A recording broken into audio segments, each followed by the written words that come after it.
Hello, मैं मिथिलेश। आप लोगों को आज हम पढ़ाएंगे हेलमिंथिस डिजीज़। इससे पहले बैक्टीरियल और वायरल डिजीज़ के बारे में हमने पढ़ा था। आज हमारा टॉपिक है हेलमिंथिस डिजीज़। तो देखिए, सबसे पहले हेलमिंथिस होता क्या है, तो ये हम आपको क्लास 11th के चैप्टर नंबर 4 एनिमल किंगडम में आपको हेलमिंथिस के दो ग्रुप बताए थे, प्लेटी हेलमिंथिस और एसके हेलमिंथिस। तो उसी दोनों ग्रुप के ये मेंबर हैं। हेलमिंथिस एक ग्रुप है जिसमें आज हम पढ़ेंगे एस्केरिएसिस। तो देखिए, सबसे पहले एस्केरिएसिस है क्या। तो इस एस्केरिएसिस को आप लोग बोल सकते हैं, इसको आप लोग बोल सकते हैं राउंड वॉर्म। इसको आप राउंड वॉर्म भी बोल सकते हैं। तो देखिए, ये जो बीमारी है खास करके ये हमारे इंटेस्टाइन में होता है। और इंटेस्टाइन में सबसे पहले मान लीजिए कैसे ये अपनी बॉडी के अंदर जाएगा। तो सबसे पहले अगर हम कंटामिनेटेड फूड लेते हैं या वाटर लेते हैं या वेजिटेबल लेते हैं या फ्रूट्स लेते हैं, अगर कुछ भी लेंगे तो ये जो एस्केरियासिस लुम्ब्रिक्वाइड्स है, इसके एक हमारे बॉडी के अंदर चला जाएगा और एक जाने के बाद यही डेवलप करेंगे।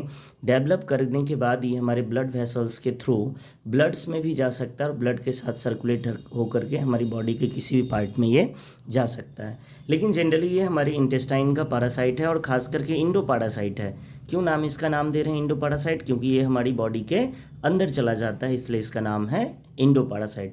वैसे देखा गया है कि कुछ कैटल्स में भी होते हैं, लेकिन खास करके हमारे टॉपिक में ह्यूमन के बारे में पढ़ना है। तो सबसे पहला पॉइंट आपको बता रहे हैं, it is caused by an intestinal endoparasite of human ascariasis, जिसका शॉर्ट नाम आप कह सकते हैं एस्केरिएसिस लुम्ब्रिक्वाइड, जिसका पूरा नाम हुआ, जिसको आप लोग राउंड वॉर्म भी कह सकते हैं।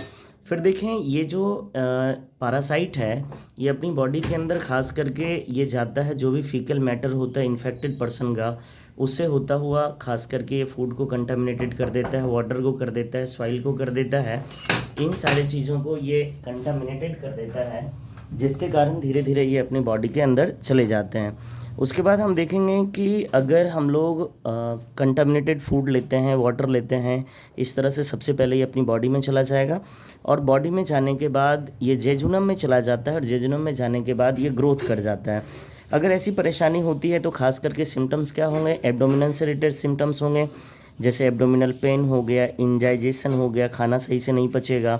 उसके बाद जब ये पैरासाइट आपके इंटेस्टाइन में परपोरेशन करने लग देगा तो इंटरनल ब्लीडिंग होंगे, साथ ही साथ मस्कुलर पेन, फीवर, हेडेक, और कुछ खास केस में होता ये है कि अपना इंटेस्टाइन ब्लॉकेज भी हो जाता है। इस केस में सर्जरी भी करना होता है। तो ये आज हम एक छोटा टॉपिक बताया है।